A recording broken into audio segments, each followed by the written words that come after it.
Most people don't quit crochet because they can't do it. They quit because they feel frustrated or alone. Today, I'm going to tell you how you can stay motivated and keep going when this happens. Hi, come on in. I'm Caroline, this is Caro-stitched, and I've been crocheting for over 50 years.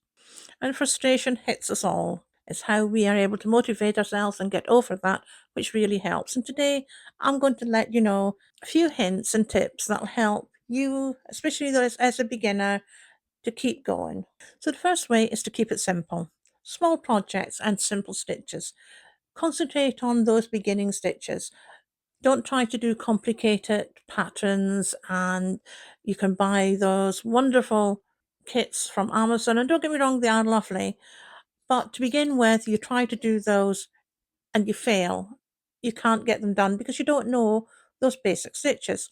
Get the basic stitches first, practice those, make small projects that give you those first wins from those first basic stitches. I have one which is a little face cloth, which is made so simply from the very, very basic stitches. This helps to really keep you motivated. So the second thing is to do little and often. 5 to 10 minutes count. Regular crochet builds your confidence, but also your muscle memory. If you leave it for a long time, it makes it harder. Regular, often, a little bit at a time, big gaps make it harder. So keep it to smaller, 5 to 10-minute bursts over a shorter period of time, rather than trying to do one long session, getting yourself frustrated, and then leaving it for a long time before you come back. 5 to 10 minutes, regular intervals, and you'll build your knowledge and your technical skills.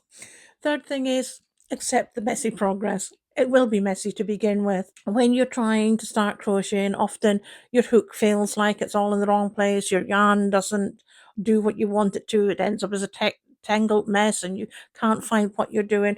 That's quite normal, so don't think that it isn't. Expect that.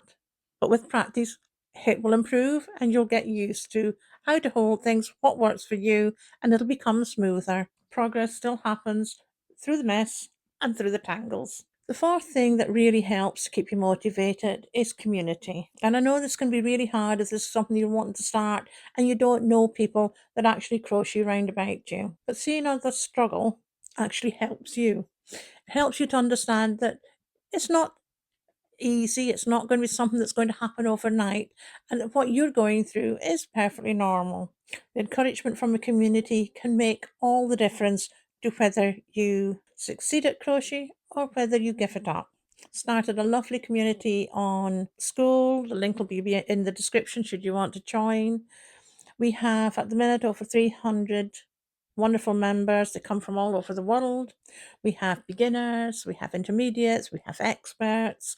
They're all there learning and encouraging each other. For the learners, the beginners, we've got crochet basic courses in the classroom area. For others, we're going through technique deep dives, skill improvement, so many different things. You can ask questions and get answers, not just from myself, but from other people within the community, giving you hints and tips as to what's worked for them. Lots of encouragement, lots of project suggestions. It's just a lovely place to be. It costs the price of a coffee or a ball of yarn. It'll be linked down below.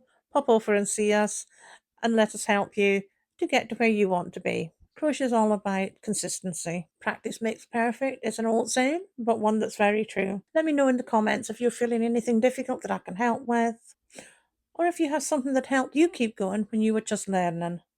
Thank you so much for joining me, for keeping me company, and I'll see you in the next one.